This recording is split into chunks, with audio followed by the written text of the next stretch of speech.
Jesús es nuestro amigo, solo en Él confío yo. Y ese concepto de confiadamente, ¿qué pensaríais vosotros que es esto de entrar al trono de la gracia confiadamente? Es demasiado temprano, ¿verdad, David? Tendríamos que cantar 3 o 4 himnos más, que están todavía dormidos. Juan, a ver. Juan, sí, Juan tenía la mano levantada. Un segundito. Juan. Sí, yo en mi vida personal siento que puedo confiar en algo, en alguien, solo cuando hay un vínculo y que ese vínculo ha sido probado. Y ese vínculo especial para mí es el amor. Vale.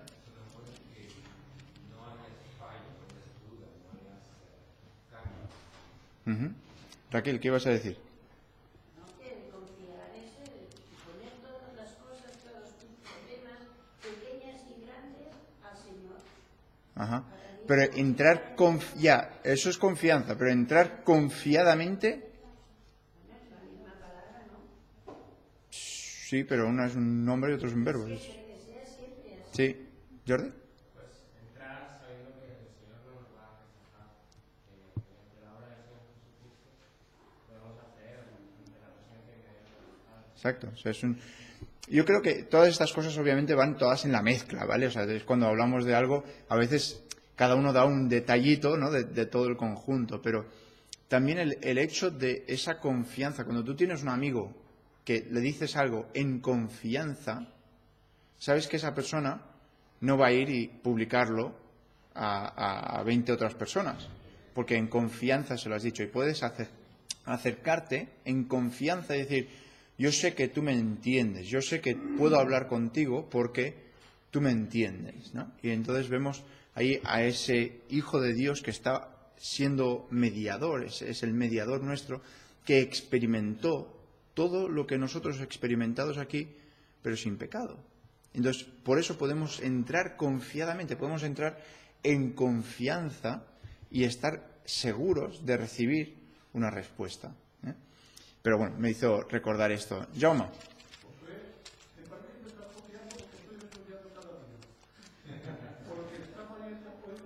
Tú las cámaras de tu casa están funcionando muy bien.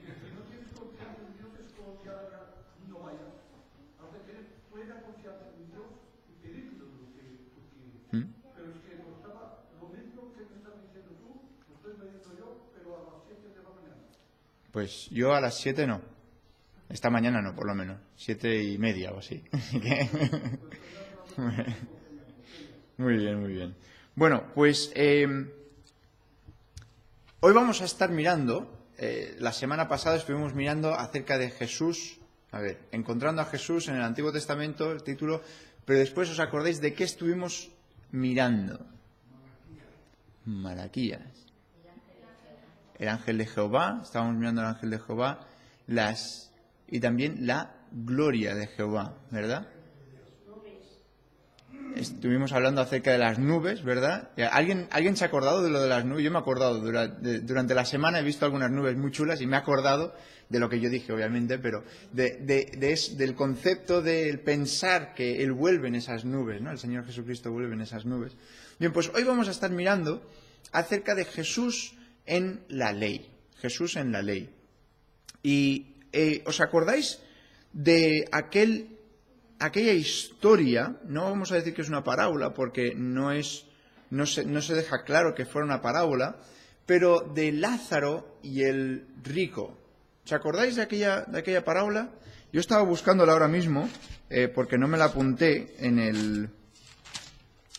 A ver, tengo aquí una pequeña concordancia en mi Biblia, a ver si sale de Lázaro.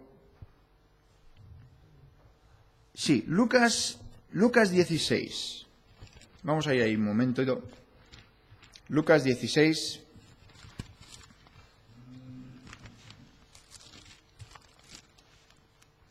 Seguro que os acordáis bien de la historia, pero siempre va bien mirar los versículos. Antes de continuar, por eso vamos a dedicar este tiempo al Señor con una palabra de oración. Señor y Padre Celestial, te damos muchísimas gracias por poder estar aquí una vez más Te damos gracias, Padre, por tu palabra, por lo que podemos aprender de ella. Y quiero pedirte, Padre, que ahora nos ayudes en este estudio que estamos haciendo de encontrar a Jesús en el Antiguo Testamento. Señor, te doy gracias por él y te quiero pedir que tú nos sigas bendiciendo, Señor, y dando de ti mismo durante todo este tiempo. Pedimos todo esto en el nombre del Señor Jesús. Amén. Bien, pues tenemos aquí en Lucas 16, podemos abrir en el versículo 19, y comienza así la narración. Dice: había un hombre rico que se vestía de púrpura y de lino fino y hacía cada día banquete con esplendidez. Había también un mendigo llamado Lázaro que estaba echado a la puerta de aquel, lleno de llagas, y ansiaba saciarse de las migajas que caían de la mesa del rico, y aun los perros venían y le lamían las llagas. Aconteció que murió el mendigo y fue llevado por los ángeles al seno de Abraham, y murió también el rico y fue sepultado. Y en el Hades alzó sus ojos estando en tormentos, y vio de lejos a Abraham y a Lázaro en su seno. Entonces él, dando voces, dijo: Padre Abraham, ten misericordia de mí, y envía a Lázaro para que moje la punta de su dedo en agua y refresque mi lengua, porque estoy atormentado en esta llama. Pero Abraham le dijo: Hijo, acuérdate que recibiste tus bienes en tu vida, y Lázaro también males, pero ahora éste es consolado aquí, y tú atormentado. Además de todo esto, una gran sima está puesta entre nosotros y vosotros, de manera que los que quisieren pasar de aquí a vosotros no pueden, ni de allá pasar acá. Entonces le dijo: Te ruego, pues, mi padre, que le envíes a casa de mis hermanos, porque tengo 5 hermanos para que les testifiquen, a fin de que no vengan ellos también a este lugar de tormento. Y vemos aquí como esta narración nos habla de 3, podríamos hablar, personajes. Tenemos a Lázaro, el mendigo, tenemos al rico, que no nos da su nombre, y después tenemos a Abraham. Y tenemos 2 lugares. Tenemos un lugar que es la tierra, que el rico es rico, y Lázaro es un mendigo con llagas a la puerta, tirado a la puerta de este hombre rico. Y después, en la segunda escena, los encontramos a el mendigo en el seno de Abraham y al rico que está en el Hades. Ahora no vamos a meternos en todo este lío de qué es. Perdonadme un segundito, acabo de ver a esto, me ha echado de su spray y me afecta mucho la garganta. Entonces está muy bien para cuando no estoy predicando, pero después, mientras que estoy, bueno, es igual. Tenemos aquí a estos 3 personajes. Y Lázaro, no sabemos por qué, ¿vale?, tenía esa confianza. Aquí en la tierra tenía la confianza de un Mesías. Y él estaba asegurado de estar en el seno de Abraham. Ahora, no vamos a meternos de qué es el seno de Abraham, qué es el Hades. Todo esto no es el tema de la predicación. La cuestión es que está aquí el hombre rico, y está atormentado, está en el Hades, ¿vale? Y quiere un poquito de agua para poder refrescar su lengua. No podemos ni imaginarnos el sufrimiento que está ocurriendo. Y entonces él tiene un pedido más. Él le dice a Abraham: por favor, envía, ¿cómo lo dice aquí? Envía a la casa, que le envíes a Lázaro, porque le reconocerían a Lázaro, ¿no? Le envíes a casa de mi padre, porque tengo 5 hermanos para que les testifique, a fin de que no vengan a este lugar de tormento. Y entonces Abraham le responde y le dice: ¡ay, qué buena idea! Porque a él sí que le van a creer, ¿verdad? Eso es lo que dice, ¿verdad? En el siguiente versículo. No es lo que dice, gracias por estar leyendo adelante, ¿eh? Anda que... Y Abraham le dijo: a Moisés y a los profetas tienen, óiganlos. Y él entonces dijo: no, padre Abraham. ¿Te imaginas contradecirle a Abraham? Mientras que tú estás en el Hades, tú le estás contradiciendo a Abraham. Dice: no, padre Abraham, pero si alguno fuere de ellos entre los muertos, se arrepentirán. Mas Abraham le dijo: si no oyen a Moisés y a los profetas, tampoco se persuadirán, aunque alguno se levantare de los muertos. Tenemos aquí un ejemplo de Moisés. Cuando dice Moisés, ¿de qué está hablando? de la ley, ¿vale? Los judíos, hasta recientemente, que nosotros tenemos toda la Biblia entera, el Antiguo Testamento se dividía en tres partes, ¿vale? Una era Moisés, que es la ley; la otra parte eran los libros de sabiduría, los libros sapiensales, Salmos, Proverbios, Eclesiastés, etcétera, y después están los profetas, ¿vale? En esas tres secciones grandes estaban todos los escritos de los judíos. Entonces se referían a Moisés y decían Moisés para hablar acerca de la ley. Y vemos aquí que Abraham, Jesús está diciendo esta historia, no vamos a decir que es una parábola, podemos decir que muy posiblemente sea una historia verídica, porque no hay ninguna indicación de que fuera una parábola con una idea para presentar como las otras parábolas que hay, sino que fuera una historia de verdad y que esto realmente ocurriera. Y Jesús dice, si no creen a Moisés y a los profetas, no van a creer a alguien que se les aparezca de entre los muertos. ¿Y eso qué nos da a nosotros? Nos da un peso para poder mirar la ley y ver, de encontrar a Jesús en esa ley, ¿verdad? Después ya miraremos los profetas, pero hoy nos toca la ley. Ahora, tú cuando piensas en la ley, lo más seguro también te pasa que nos hemos acostumbrado a pensar en la ley como los sacrificios, las ofrendas, todo lo que el pueblo de Israel tenía que hacer en el tabernáculo, después en el templo, para conseguir un perdón de pecados, para conseguir la propiciación por sus pecados. Pero nos hacemos un gran daño si no separamos los tres tipos de leyes o los tres tipos de forma de ley que hay en el Antiguo Testamento. No podemos simplemente pensar en la ley como un conjunto, sino que tenemos que dividirlo en las tres partes para así poder segmentarlo correctamente y decir, vale, ahora lo entiendo. La primera parte, el primer segmento, lo llamamos la ley moral de Dios. La ley moral se resume o se se resume mejor, ¿vale? Porque reducir es minimizar. Se resume en los 10 mandamientos. Si os acordáis, cuando estuvimos haciendo la escuela dominical acerca del evangelismo, hablábamos siempre de volver hacia la ley moral de Dios. ¿Por qué? Porque esta ley moral de Dios es lo que está escrito en los corazones de cada individuo. Cada individuo sabe que mentir está mal. Cada individuo sabe que matar es malo. Tú te vas a China y ellos saben que matar es malo.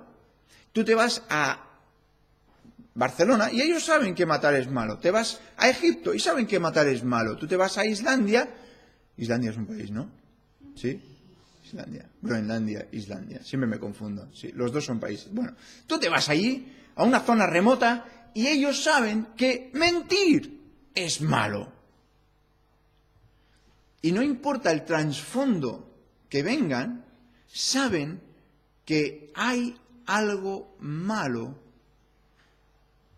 con ir en contra de Dios, con adorar otros dioses. ¿Por qué?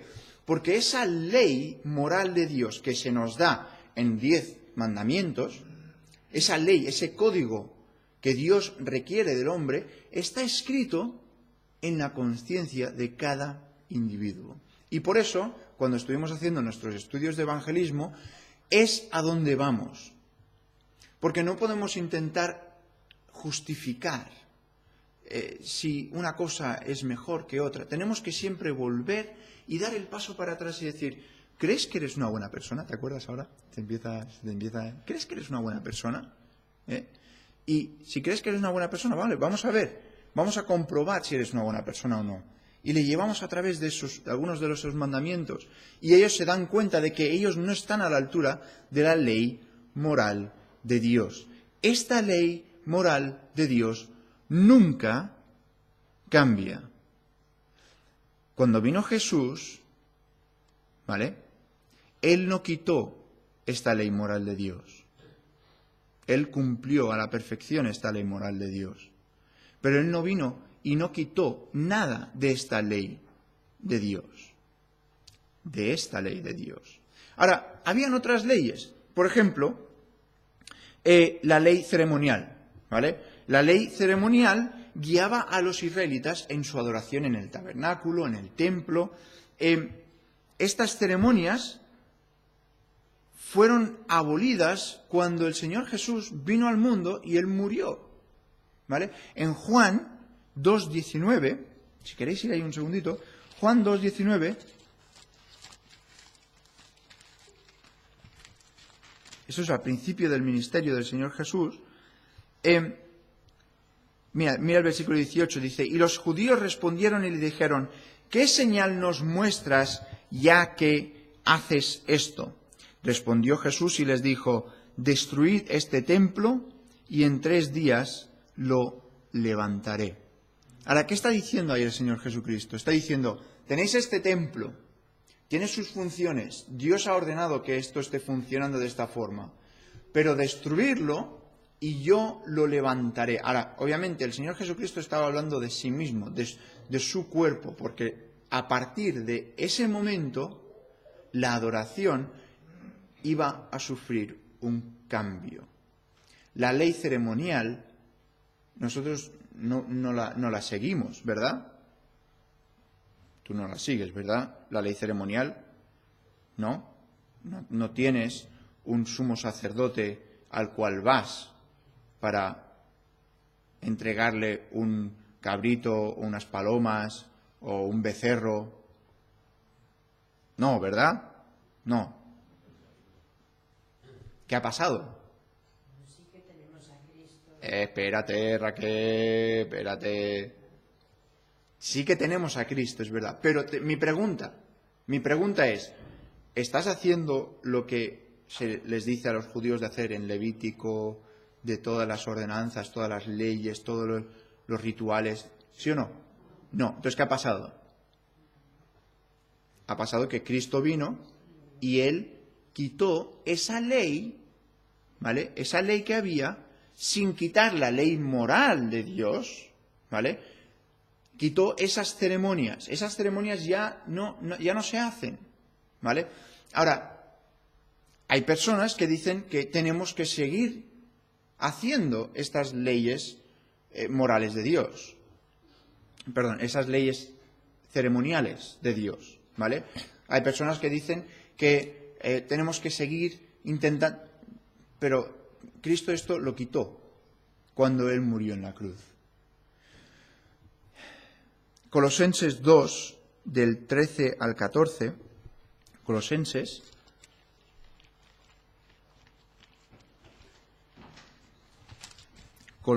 2,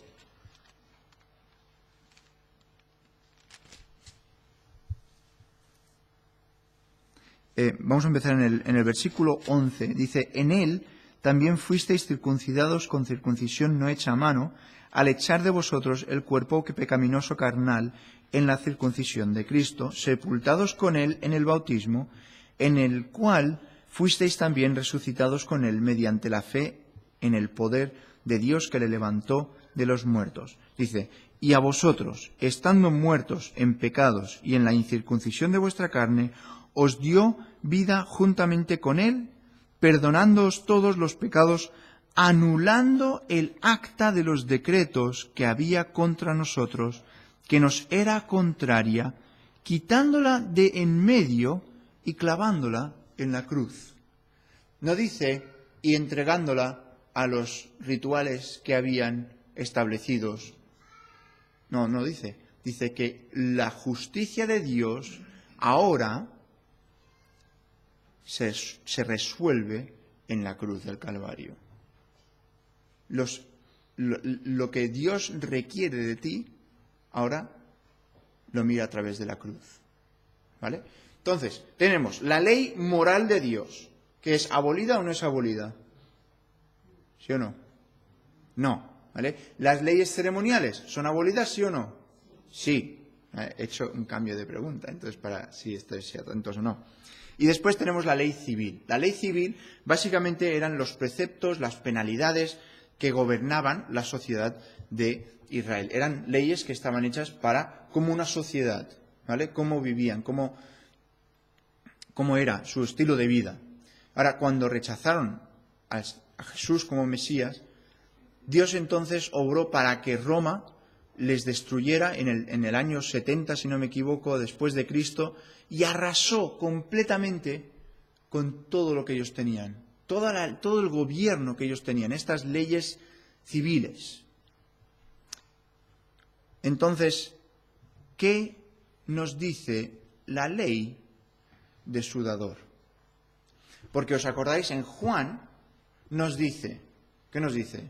En el principio era el verbo. ¿Esta palabra verbo qué es? ¿Cómo?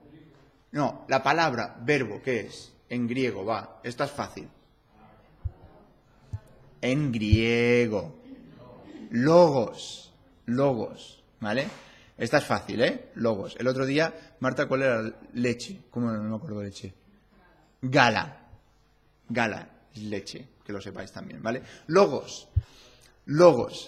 Entonces, tenemos aquí, logos es palabra, ¿eh? Como bien ha dicho Maru, creo que ha sido, ¿eh? Es palabra, es lo que se dice. Ahora, Dios dice la ley. Dios, ¿y os acordáis quién dio la ley? ¿Os acordáis? El ángel estaba allí dando la ley. El ángel de Jehová, ¿os acordáis? Lo miramos la semana pasada. Y al volver a estudiarlo esta semana, es como, mira quién está aquí, dando la ley. Y es el Señor Jesucristo que está ahí con Moisés, dándole esa ley. Ahora, nos dice que Jesús es soberano. La ley no da pie a discutir su autoridad.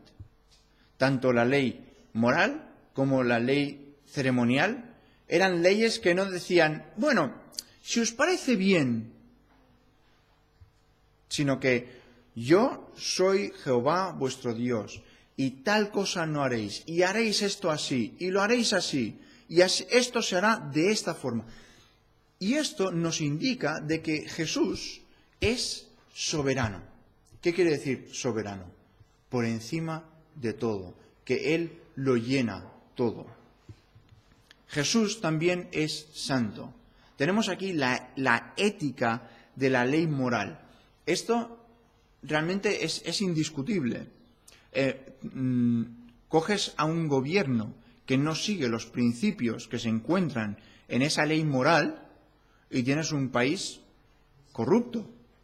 Tienes un país que está completamente alejado de lo que es el concepto de la ética, no de la ética hoy en día, porque se está cambiando, de hecho, uno de los grandes pensadores, creo que fue el señor Richard Dawkins, si no me equivoco, que recientemente dijo que es inadmisible el hecho de no abortar un niño con síndrome de Down, que es éticamente injustificable. ¿Os dais cuenta de lo que está diciendo? Está diciendo que está mal no abortar a un niño con síndrome de Down. Y dices, ¿puedo hacer una pregunta? ¿En qué escala de está mal o está bien hacer algo estás mirando tú? Porque ¿en qué cabeza entra el decir que algo está mal, el no matar a alguien?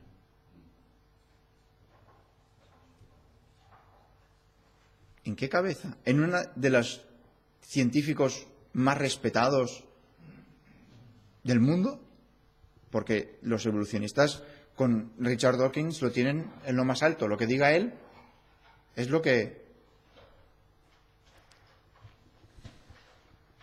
Pero vemos aquí que la ética, cuando se aparta de Dios y se aparta de esa ley moral de Dios, trae insensatez. Pero nos revela también que Jesús es santo. Jesús quiere que nos apartemos. Esa ley, esa ética en la ley moral, ¿qué estaba haciendo? Estaba apartando, estaba diciendo, sois diferentes. tantas costumbres de los judíos, ahora se estudian y dicen, es increíble cómo ese pueblo hacía esas cosas. Es increíble, ¿no? Porque Dios se lo dio, ¿no? Pero hacían cosas que realmente no se descubrieron que eran malas hasta siglos después. El hecho de no tocar un cuerpo muerto, por ejemplo, o de lavarse después de tocar un cuerpo muerto. Otras culturas no lo hacían. ¿Y qué les pasaba? Cogían infecciones, morían por causa de haber tocado un cuerpo muerto. Pero los judíos no. ¿Por qué? Porque Dios había establecido una santidad en cuanto al cuerpo muerto, que tenían que lavarse después de tocar porque estaban inmundos. Ahora, Dios no utilizaba palabras como gérmenes. Decía una inmundicia. Estabais inmundos. Decía, tenéis que lavaros, tenéis que separaros, tenéis que... Y todas estas cosas nos revelan de que Dios es santo. Y hay una separación que Dios hace de su pueblo. También nos habla de que Dios es justo. En la ley moral, todo apunta a que Dios, tanto en su trato con el hombre, como en el hombre con el hombre, es justo. A veces da miedo la justicia de Dios, ¿verdad? Decimos, es que Dios es justo. Pues yo, honestamente os digo, prefiero un Dios justo que un Dios injusto. ¿Lo habéis pensado eso alguna vez? Porque, claro, nosotros nos podemos quejar de que Dios es justo. A ver, no nos quejamos de que Dios es justo, ¿verdad? Nos quejamos de que Dios es injusto. Pero es que la injusticia de Dios la estamos poniendo en nuestros términos, no en los términos suyos. Y si realmente estudias cómo es Dios y quién Él es, realmente ves que no está siendo realmente justo en el aspecto que podría pedir tanto más de nosotros de lo que pide, ¿verdad? Y nosotros tenemos una libertad que se nos da que la echamos a perder. Pero también nos habla de que Jesús es sabio. Los principios que subrayan esa ley moral, las leyes ceremoniales, lo que estábamos hablando antes. Jesús es sabio, Él sabe todas las cosas, Él ha creado todas las cosas. Por lo tanto, cuando dio la ley, da de su sabiduría para poder aumentar y dar de esa plenitud, de que Él conoce la naturaleza, Él sabe lo que pasa con un cuerpo que está muerto y sabiamente da la ley. Ahora, la ley trae a luz varios aspectos de la vida y obra de Jesús aquí en la tierra y cómo Él usó o obtuvo esa ley, porque tenemos que pensar que Jesús cumplió toda la ley. Jesús cumplió toda la ley. No hay nada de la ley que se haya escapado, que Jesús no haya hecho correctamente. No hay nada. Ahora, tenemos que pensar que no solamente es la ley, porque a veces en los evangelios vemos que los fariseos, los saduceos vienen a Jesús para contradecirle y decir, estás haciendo esto mal. Y entonces a nosotros nos puede parecer que Jesús estaba haciendo algo mal. O estaba diciendo que algo se debía hacer. ¿Vale? Os doy el ejemplo, por ejemplo, de cuando Jesús sanó a alguien el sábado. El sábado, ¿vale? El día religioso de los judíos. ¿Qué pasó? Que, bueno, se montó una porque Jesús había sanado a alguien en el día de reposo. Pero ¿Jesús estaba haciendo algo malo o no? Obviamente no. Es fácil la respuesta, No. Pero claro, tenemos ahí un problema, porque técnicamente no se podía trabajar el sábado. Entonces, pues, Jesús estaba trabajando. Entonces, ahí nos adentramos a lo que los intérpretes de la ley cogían y analizaban la ley para decir lo que decía la ley. ¿Sí? Es como hoy en día. Tú te vas a construir una casa y tienes a tu arquitecto que te ayuda a entender lo que dice la ley. Y hay veces que el arquitecto se junta con el del ayuntamiento Y el del ayuntamiento dice, no estás interpretando bien lo que dice la ley. Y entonces el arquitecto dice, bueno, esa es tu interpretación, pero ¿sabéis quién tiene más peso, verdad? El del ayuntamiento, ¿eh? El del ayuntamiento, porque él va a decir, no, eso no está bien hecho. Y los judíos hacían lo mismo, cogían la ley y la interpretaban. Y hacían sus propias interpretaciones. Decían, si tú no, aquí tienes la ley, pero si tú no haces la ley así, todas estas ramificaciones, entonces estás pecando. Os doy, por ejemplo, el ejemplo clásico, ¿no? Que decía que no se podía trabajar el sábado, ¿vale? Pues los no sé si eran iba a decir los filisteos ahora, los fariseos, ¿vale? Decían que no podías escupir. ¿Por qué? Porque estabas haciendo una zanja en la tierra donde podría caer una semilla y entonces ahí podría creer. Entonces estabas trabajando porque estabas haciendo las zanjas estas de... ¿Veis por dónde va, no? La cosa. O sea, es a un extremo que no era lo que Dios había dicho. Y entonces por eso iban mirando con una lupa al Señor Jesús cuando estaba aquí en su ministerio terrenal. Pero, ¿qué hizo el Señor Jesucristo? Cogió la ley y dijo, es verdad, en su primera exposición que tenemos en Mateo capítulo 5, ¿vale? El Sermón del Monte, dice, ¿es verdad que los antiguos os dijeron esto? ¿Os acordáis o no? Y la gente que le estaba escuchando, ellos estaban acostumbrados a que los fariseos y los saduceos les explicaran cuántas ramificaciones físicas tenía todo esto. Que no puedes escupir, que no puedes andar más de 200 pasos, porque, de hecho, los ascensores hoy en día en Israel, ¿vale? El sábado paran en cada piso, ¿vale? O sea, tú te montas en un ascensor en un hotel en Israel, si es uno que es reglamentario, ¿vale? De los que, ¿cómo se llama esto? Como es ortodoxo, ¿sabes? Que es lo correcto judío, ¿vale?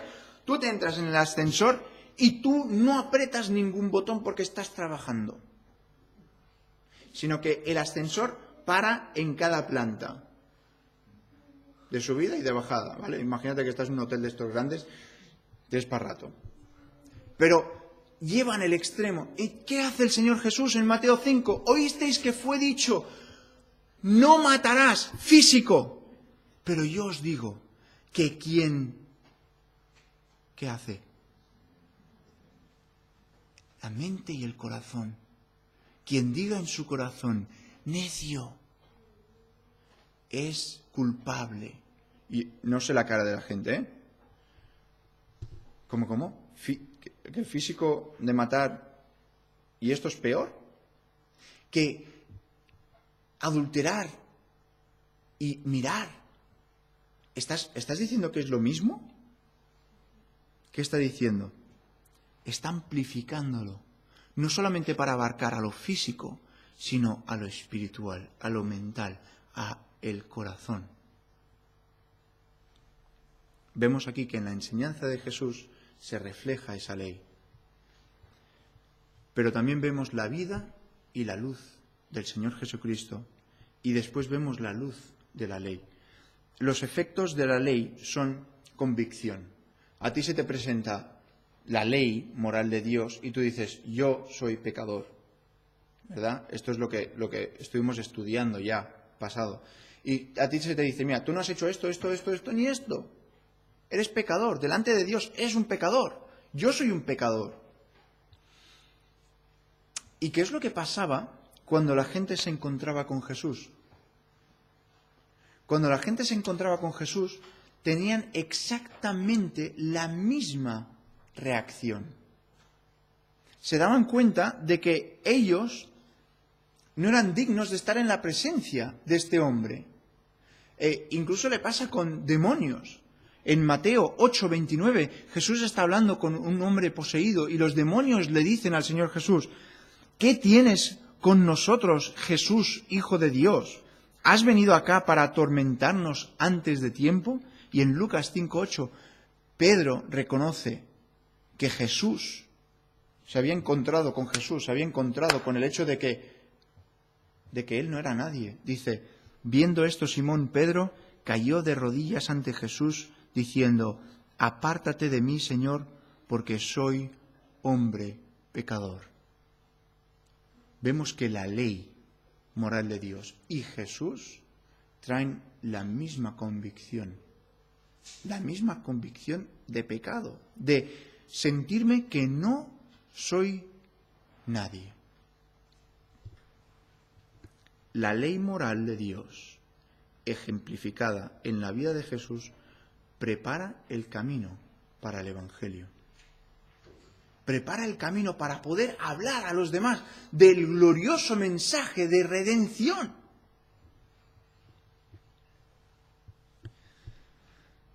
Pero la ley no se queda ahí. Nos da también una explicación por la muerte del Señor Jesús. La ley no solamente revela nuestra necesidad de la muerte, que ese sería el paso anterior que hemos visto, que nos encontramos con yo no soy suficiente para presentarme delante de Dios, sino que también nos explica la naturaleza de su muerte. La transgresión de la ley. La muerte de Jesús fue el acto de transgresión de la ley más grande en la historia de la humanidad. Fue el acto más grande. El hecho de que el Hijo tuviera una separación del Padre, rompiéndose la comunión de esa forma, fue el acto de transgresión más grande. Vemos también la maldición de la ley. Habla acerca de que aquel que cuelga en el madero, maldito. Son palabras fuertes.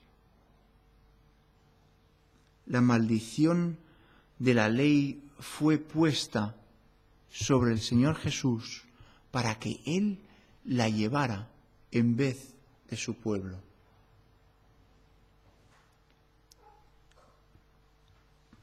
Tenemos después la justicia de la ley.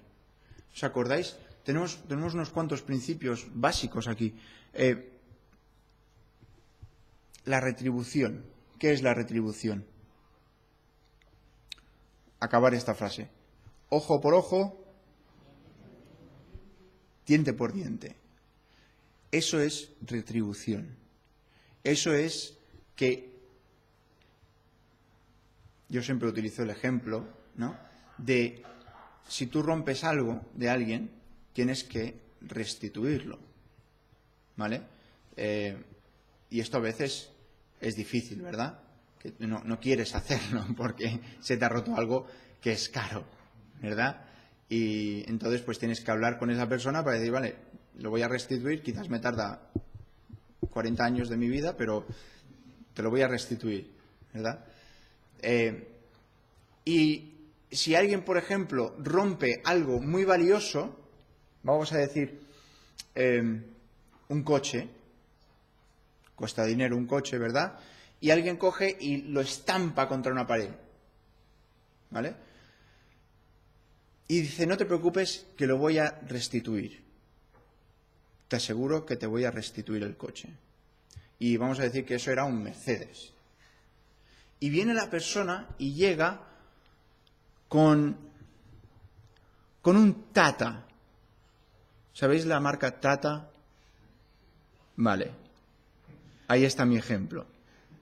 Tenemos la Mercedes y tenemos la Tata. Y de hecho la Tata, no la conocéis, pero es una de las marcas de coche más grandes del mundo, ¿vale? Solamente que no la conocemos porque no fabrican mucho aquí, pero son de India, ¿vale? Y acaban recientemente de comprar a la Jeep, o sea, son muy, muy grandes. Pero no son coches que dirías, ¡hola! Tienes un Tata. ¿Vale? No. De hecho, alguien que estaba hablando acerca de un tata por dentro, llamaban el interior espartano. Espartano, o sea, lo más básico y esencial y necesario, ¿vale? Espartano. Es verdad, yo te traigo un coche, pero no estoy exactamente haciendo una retribución, ¿verdad? ¿Sí o no? No lo estoy haciendo. ¿Por qué? Porque yo te he estropeado un Mercedes y te estoy dando un Tata. Por eso dice ojo por ojo, no dice ojo por diente. No dice ojo por mano. Dice ojo por ojo, porque son iguales. Ahora, la justicia de Dios requería un intermediario divino, alguien que intercediera, pero de una forma que nosotros no podíamos. Dios requiere esto y nosotros ni siquiera aparecemos en la escala. Y dices, ¿cómo voy yo a retribuir, cómo voy yo a proveer para esa justicia? Porque la ley me pide esto. Y entonces es cuando Cristo se da y Él trae esa retribución. Perdón, no es que baje, ¿vale? Se me ha bajado la mano, pero no es que baje lo que Dios quiere, sino que Él llega a las expectativas de Dios Padre y dice, ojo por ojo, tú requieres esto, yo te doy esto. Pero después tenemos la restitución, la necesidad de compensar a los que hemos dañado. Es el pago justo. Salmo 69:4 profetiza al Señor Jesucristo. Mira, es bien curioso porque es un salmo que es mesiánico. Salmo 69. Míralo conmigo un segundito, ya casi estamos a punto de acabar. Salmo 69.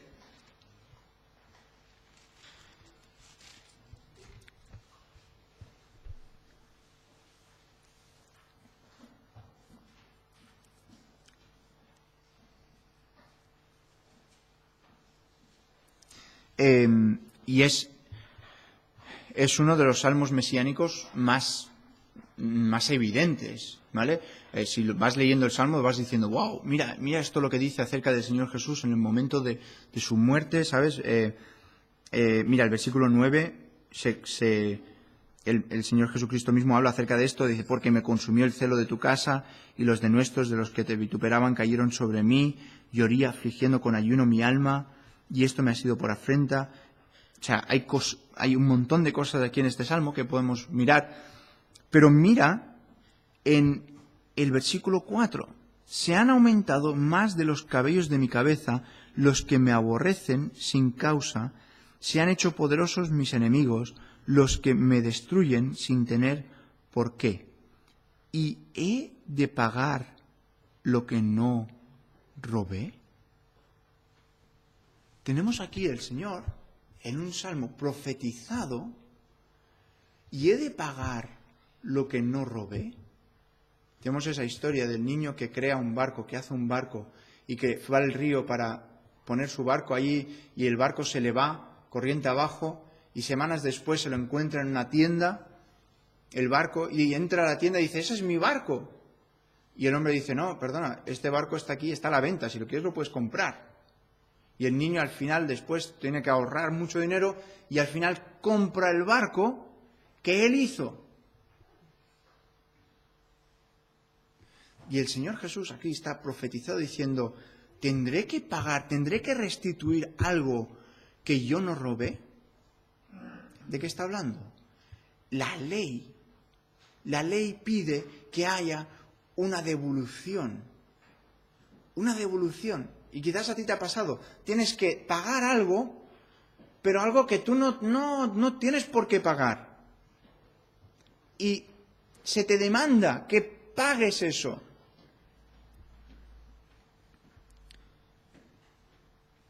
Él no había quitado, Él no había puesto ese pecado en nuestras vidas. Nosotros la pusimos en nuestras vidas. Y Él tuvo que pagar el precio por algo que Él no había puesto.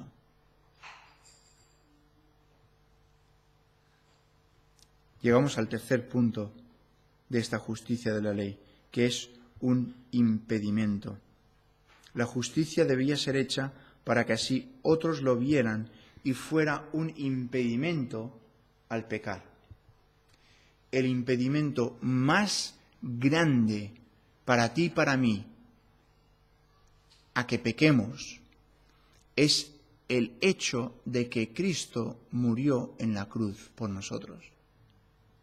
El hecho de pensar que Él se entregó sin tener por qué ese sacrificio tan grande, tú cuando pecas es una bofetada al sacrificio de Cristo. Cada vez que te levantas y dices, yo quiero ser rebelde, yo me quiero enaltecer, yo quiero ser orgulloso, yo quiero pecar contra ti y contra mi hermano. La justicia de Dios, lo que requiere Dios de ti, y cumplió el Señor Jesucristo en la cruz, debe ser el impedimento más grande para que tú no peques, para que yo no peque. Romanos 6:2 nos dice, porque los que hemos muerto al pecado, ¿cómo? No se me entra en la cabeza. ¿Cómo vamos a vivir aún en él? Si has muerto al pecado, ¿cómo se te ocurre vivir en él? Gálatas 5:24 nos dice, pero los que son de Cristo han crucificado la carne con sus pasiones y deseos. Pero llegamos al último punto, que es la rehabilitación. Este es un punto glorioso. La justicia de Dios, ejemplificada en Cristo, en la cruz, esa ley que decía que alguien tenía que morir, pero no alguien cualquiera, llega al punto de la rehabilitación. ¿Qué es la rehabilitación? Podemos preguntarle, por ejemplo, a Maru, ¿verdad? ¿Qué es la rehabilitación, Maru? Pues Maru te va a explicar que es ir a un lugar donde primero todo es bonito, pero poco a poco te van haciendo hacer cosas que después no es tan bonito, ¿verdad? Y te van forzando que hagas algo con un músculo o con tu codo o con tu pierna o con algo que tengas mal. ¿Y qué están haciendo? Están ayudándote mediante un poquito de dolor a veces, ¿verdad? Yo me acuerdo que yo trabajé como un intérprete para una fisioterapeuta en Estados Unidos, trabajaba con mexicanos que no sabían inglés y les traducía a esta fisioterapeuta. Y el primer chico que tuve como cliente fue un chico de 19 años que un pequeño trenecito en su trabajo le había cortado el dedo gordo del pie, ¿vale? Entonces, su rehabilitación fue caminar correctamente. Y habían días que el pobre chico estaba en dolor y le decía a la fisioterapeuta, es que yo quiero que tú andes bien. Yo quiero que tú andes bien. Y cuando Cristo murió en la cruz, es para que nosotros, como nos dice en 1 de Juan, andemos en luz. Es para que nosotros no cojamos y digamos, mira qué camino que nos ha preparado Cristo, me gusta ese. ¿Qué sentido tiene eso? ¿Qué lógica tiene? ¿Qué falta de amor y de comprensión y de devoción? El hecho de que Cristo murió para rehabilitarnos, para darnos una nueva vida. Esa nueva vida no es que simplemente es ¡pum! Nueva vida, sino hay una rehabilitación. Estás rehabilitándote, estás haciéndote más fuerte. Y por eso hablamos de la santificación. Es un camino, sí, eres salvo. Y eso es esencial para ir al cielo, ¿vale? Eso es, digamos, lo básico, lo básico. Pero después tenemos la santificación, que es un camino, que es esa rehabilitación, es ese acercarnos a la imagen de Cristo. Y es el hecho de decir, quiero seguir en los pasos. Es el hecho de decir, quiero andar en la luz, como Él está en la luz. Una rehabilitación es poco a poco, ¿verdad? Tú no puedes ir al fisioterapeuta y decir, mira, es que este codo no lo puedo mover, no se mueve. Y el fisioterapeuta no te va a decir, vale, pues aquí tienes unas pesas de 20 kilos, quiero que las levantes hasta el techo y hasta abajo 20 veces. Mal fisioterapeuta, yo no sé mucho de fisioterapéutica, pero yo te diría, no, porque te vas a hacer daño en vez de hacerte bien. Tienes que empezar con algo pequeño, pero no te puedes quedar con algo pequeño. En la primera semana quizás estás con 1 kilo, ¿verdad? Y estás haciendo movimientos leves y solamente haces un movimiento. La segunda semana coges 2 kilos y la tercera semana coges 5 kilos. Y al cabo de las 6 semanas sí que puedes coger esos 20 kilos y tienes un brazo, el otro está ahí bien menguadito, ¿no? Y dices, bueno, ¿puedo trabajar este? No, el otro es el que tienes mal. ¿Me entendéis, verdad? Cristo, a través de la justicia, de la ley, trae rehabilitación. Y eso es tan precioso para nosotros, porque hay veces que pensamos, ¿quién soy yo? ¿Verdad? Cuando estamos delante de Dios, pensamos, ¿quién soy yo? Yo no merezco esto. Y es bueno que pienses eso, porque tienes toda la razón. Tú no lo mereces, yo no lo merezco, nadie lo merece. Y es bueno que sigas pensando en eso. Pero cuando tengas ese pensamiento de que yo no lo merezco, piensa, Cristo vino para darme lo que yo no merecía. Y lo tengo, gracias a Él. No podemos dejar que el diablo nos minimice la obra de Cristo. No podemos dejar que Él nos deje ahí desesperarnos. Yo no puedo. Qué mal que estoy. Sino que la libertad que ahora tenemos para seguir andando y aprendiendo más es precioso. Lo que Cristo hizo con la ley. La ley moral sigue aplicándose. La ley moral sigue vigente. Pero Cristo ahora nos ha justificado delante de los ojos de Dios. Y venimos ahora a la Santa Cena recordando ese sacrificio que Cristo hizo. Ese sacrificio cruento. Cruento quiere decir que hubo derramamiento de sangre, que hubo una muerte involucrada. Una muerte que tenía que ser algo que el Padre recibiera. Ese pensamiento de que tú no eres nadie,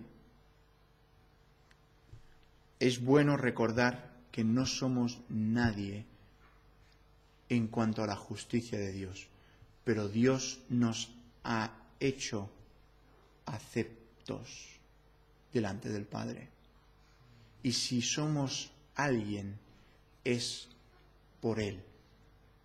Ahora, esto lo que debe hacer en ti es traerte humildad en tu vida diaria, en tu forma de ser con los hermanos que tienes a tu alrededor.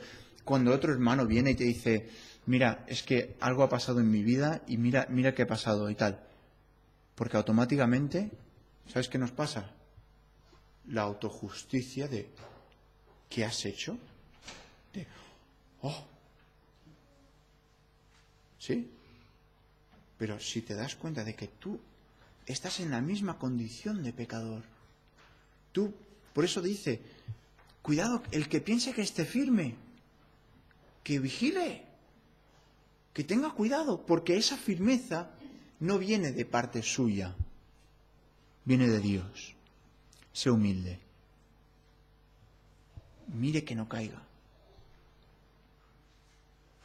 Y Cristo, con la muerte en la cruz, derramando su sangre, entregando su cuerpo, Él nos trajo ese sacrificio perfecto, esa propiciación que nos hacía falta, que teníamos que tener para ahora poder decir, soy alguien en Cristo. Y es por su gracia y amor que puedo decirlo. Y al acercarnos vamos a pensar en eso, vamos a pensar en lo que Cristo ha hecho por nosotros. Vamos a tener un tiempo.